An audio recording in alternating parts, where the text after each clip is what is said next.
67 साल के बुजुर्ग और मात्र 10वीं तक ही पढ़े हुए चंपई के पीछे आखिर क्यों पड़ी है भाजपा, और चंपई अपने राजनीति के अंतिम काल में क्यों बदल रहे हैं अपना दल। इसके पीछे छुपी है सियासत के कई राज। तो चलिए इन छुपी हुई राजों को मिलकर करते हैं डिकोड।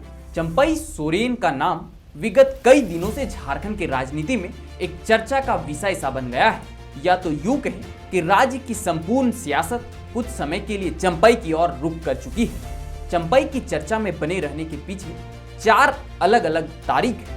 पहला तारीख 2 फरवरी 2024। इस दिन हेमंत सोरेन की गिरफ्तारी के बाद चंपई सोरेन झारखंड के 7वें मुख्यमंत्री बनकर चर्चा में आते हैं। दूसरा तारीख 3 जुलाई 2024। इसी दिन चंपई ने झारखंड के मुख्यमंत्री पद से इस्तीफा दे दिया। इस दिन वह दूसरे बार चर्चा में आए। तीसरी तारीख 18 अगस्त 2024। इसी दिन चंपई ने जेएमएम के ऊपर अपमान का आरोप लगाया और अलग पार्टी बनाने की घोषणा की। और चौथा तारीख है 30 अगस्त 2024। यह दिन इसलिए खास हो जाता है क्योंकि इसी दिन चंपई रांची में आधिकारिक तौर पर भाजपा में शामिल होंगे। लेकिन इसी के साथ 2 सवाल खड़े होते हैं। चंपई दा के लिए भाजपा ही क्यों और भाजपा के लिए चंपई ही क्यों? यह सवाल सभी के जहन में आ रहा होगा।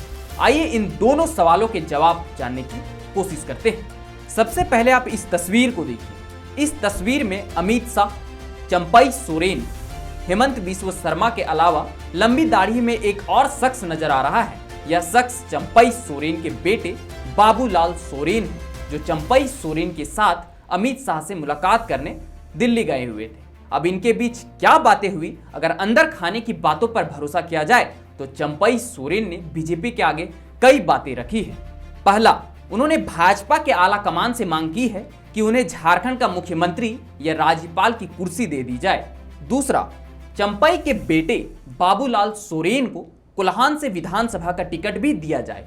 उनके बेटे की बात इसलिए उठ रही है क्योंकि अब चंपई की उम्र काफी ज्यादा हो गई है और ऐसे में वह अब सकरी राजनीति में नहीं रह पाएंगे। ऐसे में चंपई सोरेन अपने राजनीतिक विरासत को आगे बढ़ाने के लिए अपने बेटे बाबूलाल सोरेन के भविष्य को लेकर चिंतित है, क्योंकि पिछले विधानसभा चुनाव में भी चंपई सोरेन हेमंत सोरेन से भी अपने बेटे बाबूलाल सोरेन को लेकर चर्चा की थी और टिकट की भी मांग की थी, लेकिन हेमंत सोरेन ने टिकट देने से इनकार कर दिया था। इन्हीं कारणों से चंपई को आगे का भविष्य बीजेपी में दिखने लगा और जेएमएम में खटास सा पनपने लगा। और इसी भविष्य को साकार करने के लिए चंपई जेएमएम के ऊपर अपमान का आरोप लगाते हैं। और कब लगाते हैं? 1.5 महीना बाद। यहाँ सवाल उठना इसलिए लाजमी है क्योंकि जब चंपई को सीएम पद से हटाने पर इतनी आहत थी तो वह फिर से हेमंत सोरेन के कैबिनेट में मंत्री क्यों बने? आखिर फैसला लेने में उन्हें इतना समय क्यों लगा? उन्हें उस वक्त ही अपने अपमान का इजहार करना चाहिए था, लेकिन उन्होंने ऐसा नहीं किया और किया तब जब विधानसभा चुनाव होने में कुछ महीने ही बचे हैं। जिस वक्त चंपई सोरेन राज्य के मुख्यमंत्री थे उस वक्त उन्हें बांग्लादेशी घुसपैठ का मुद्दा नजर नहीं आया, और आज जब भाजपा में चले गए तो उन्होंने अपनी पोस्ट में संथाल परगना में बांग्लादेशी घुसपैठ का मुद्दा उठाते हुए माता बहनों व बेटियों की इज्जत को खतरे में बताया। उन्होंने कहा कि अगर इन घुसपैठियों को नहीं रोका गया तो हमारे समाज का अस्तित्व संकट में आ जाएगा। उन्होंने यह भी कहा कि आदिवासी अल्पसंख्यक हो गए हैं। उन्होंने आगे यह भी लिखा कि इस मुद्दे पर सिर्फ भाजपा ही गंभीर दिखती है। इस बात को अब जरा नोटिस करिएगा। उन्होंने लिखा है, इस मुद्दे पर सिर्फ भाजपा ही गंभीर दिखती है। 40 साल से चंपई सोरेन जेएमएम पार्टी में रहकर राजनीति कर रहे थे, उस वक्त उन्हें यह नहीं दिखता है और आज अचानक दिखता है कि इस मुद्दे पर सिर्फ भाजपा ही गंभीर है। बाकी पार्टियां वोटों के खातिर इस मुद्दे को नजरअंदाज कर रही है। इसलिए आदिवासी अस्मिता एवं अस्तित्व को बचाने के संघर्ष में मैंने माननीय प्रधानमंत्री श्री नरेंद्र मोदी जी एवं गृह मंत्री श्री अमित शाह जी के नेतृत्व में आस्था जताते हुए भारतीय जनता पार्टी से जुड़ने का फैसला लिया है। इन तमाम आरोपों से चंपई के ऊपर भी कई सवाल खड़ा होते हैं क्योंकि उन्होंने भी राज्य की सत्ता संभाली। तो आपने इसके लिए क्या किया, पर इसकी बात हम कभी और करेंगे। लेकिन अब यहाँ एक और सवाल खड़ा होता है कि चंपई सोरेन का बीजेपी में शामिल होना फायदेमंद है या जिंदगी की सबसे बड़ी गलती? इस सवाल को समझना इसलिए जरूरी है क्योंकि इसके पीछे बीजेपी का मास्टर स्ट्रोक छिपा हुआ है। भारतीय जनता पार्टी आगामी विधानसभा चुनाव को जीतने के लिए हर संभव प्रयास कर रही है। लोकसभा चुनाव में मिली शिकस्त के बाद पार्टी इस विधानसभा चुनाव में एक भी गलती नहीं करना चाह रही है। झारखंड में विधानसभा चुनाव की घोषणा जल्द ही होने की संभावना है। 2019 में बीजेपी का वोट प्रतिशत अधिक होने के बाद भी सीटों की संख्या में कमी हो गई थी। शायद यही कारण है कि झारखंड में बीजेपी लगातार आदिवासी नेताओं को अपने पक्ष में करते नजर आ रहे हैं। पहले सोरेन परिवार की बहू सीता सोरेन को पार्टी में लाया गया और अब पूर्व मुख्यमंत्री चंपई सोरेन को लाने की तैयारी की जा रही है। पर सवाल उठता है कि भारतीय जनता पार्टी में आकर चंपई सोरेन क्या हासिल कर लेंगे। अगर उन्हें यह लगता है कि भाजपा उन्हें प्रदेश का मुख्यमंत्री बना देगी तो जाहिर है कि वो भूल कर रहे हैं।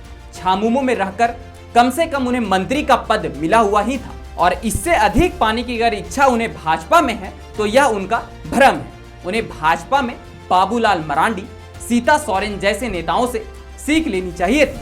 हेमंत सोरेन की भाभी सीता सोरेन भी जेएमएम छोड़कर बीजेपी में लोकसभा चुनाव के ठीक पहले आई थी।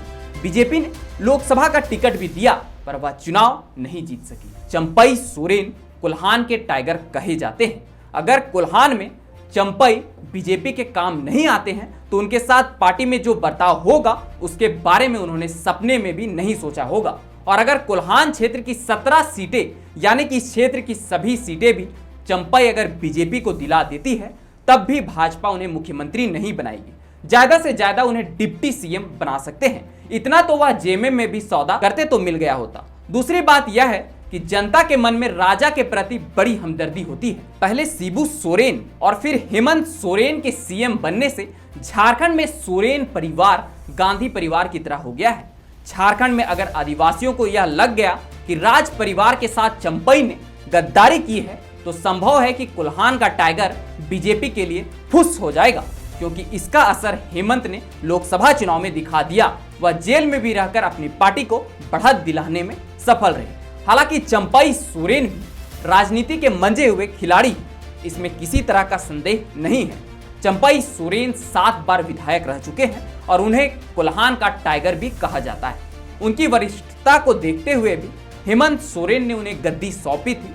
राज्य की राजनीतिक व्यवस्था में उनका महत्व है इस बात से जुड़ा है कि संथाल बहुल 17 विधानसभा सीटों में से 12 पर लोगों ने सत्तारूढ़ जेएमएम को चुना है। दरअसल चंपई संथाल जनजाति के हैं और वह इस जनजाति के लोगों को सख्त संदेश दे सकते हैं। चंपई सोरेन जब अपने वोटरों के बीच कहेंगे कि उन्हें जेएमएम ने अपमानित किया है तो जाहिर है कि उनकी बातें सुनी जाएगी, पर दुर्भाग्य से उनके पास वक्त बहुत कम होगा। जब तक वह अपने विचारों को समर्थकों तक पहुंचाएंगे तब तक चुनाव खत्म हो चुके होंगे। इस तरह से चंपई बीजेपी के जाल में पूरी तरह फंस चुके हैं। झारखंड में चंपई सोरेन अगर अपनी अलग पार्टी बनाते तो यह उनके लिए एक बहुत स्मार्ट मूव होता।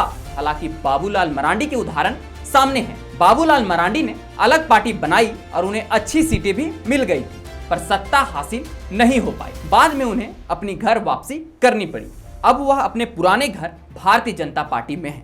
दरअसल जेएमएम की रणनीति बीजेपी विरोधी वोटों की रही है। पहले हेमंत सोरेन के जेल जाने से और अब चंपई के बीजेपी में जाने से स्थानीय आदिवासियों को यह लग सकता है कि चंपई ने हेमंत को धोखा दिया है, जबकि अगर चंपई अलग पार्टी बनाते तो जनता उन्हें शहीद के तौर पर लेती। दूसरी बात यह भी होती कि त्रिशंकु विधानसभा बनने पर उनके पास मोल भाव करने का पावर भी रहता।